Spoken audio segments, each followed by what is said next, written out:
Anche quest'anno il comune di Grotte, guidato dal sindaco Alfonso Provvidenza, ha aderito all'iniziativa Puliamo il mondo per un clima di pace, promosso da Lega Ambiente su tutto il territorio nazionale.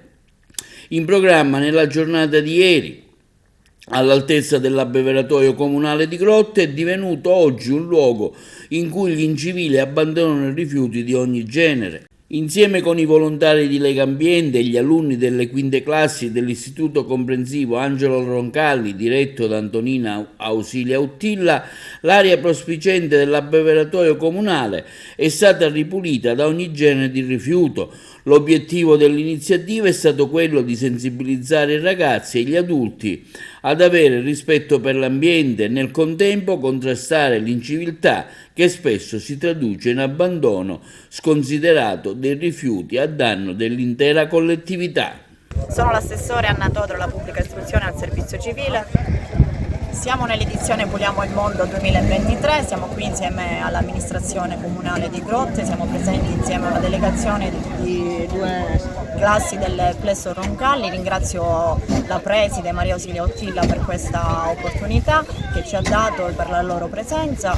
Oggi è un'esperienza molto importante per questa amministrazione di Grotte perché significa dare presenza, ma soprattutto è un momento di grande cittadinanza attiva, ecco, di condivisione, ma soprattutto servirà da monito per le generazioni sia passate che future. Mancuso, vice sindaco di Grotte, assessore al ramo. Oggi continuiamo l'iniziativa degli anni precedenti, Puliamo il mondo, e siamo qui per dare un segnale di sensibilizzazione ai ragazzi e non solo, e anche ai grandi, per cercare di contrastare e sconfiggere questo brutto fenomeno dell'abbandono dei rifiuti.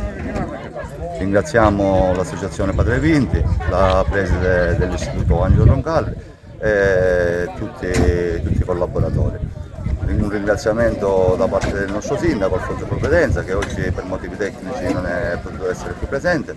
Vi saluto tutti e vi ringrazio a tutti. Antonella Uttilla, dirigente scolastico dell'Istituto Comprensivo Roncalli di Grotte. Siamo contentissimi il 25 settembre oggi essere qui all'aria aperta in questa meravigliosa manifestazione che Lega Ambiente ci regala ogni anno, insieme ad un'amministrazione comunale che è sempre presente, è sempre disponibile e che ci aiuta sempre con i nostri ragazzi che fanno parte del territorio e che vivono in questo modo una educazione civica responsabile.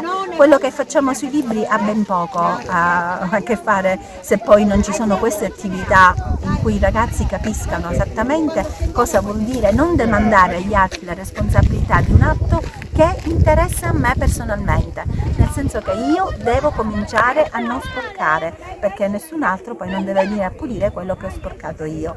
Lo facciamo, continuo a dire, da 3 anni e continueremo ad essere presenti accanto a Lega Ambiente perché vogliamo costruire ragazzi civili e responsabili. Angelo Carlisi, presidente del Consiglio Comunale del Comune di Grotte.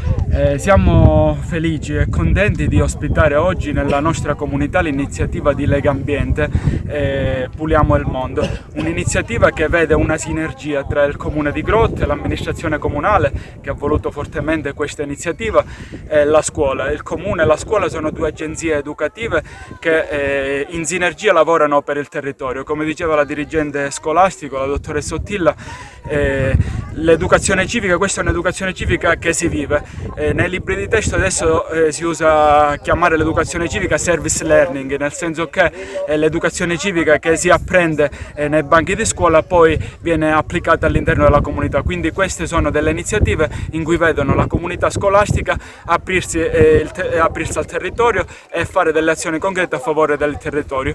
È un'iniziativa questa che continueremo nel tempo perché rafforza il concetto di cittadinanza attiva, cioè dei bambini che saranno la futura classe dirigente della nostra comunità, saranno cittadini attivi e quindi vogliamo rafforzare questi concetti di cittadinanza attiva. Questa iniziativa rafforza ancora rafforza la sinergia che c'è tra l'istituzione comune e l'istituzione scolastica.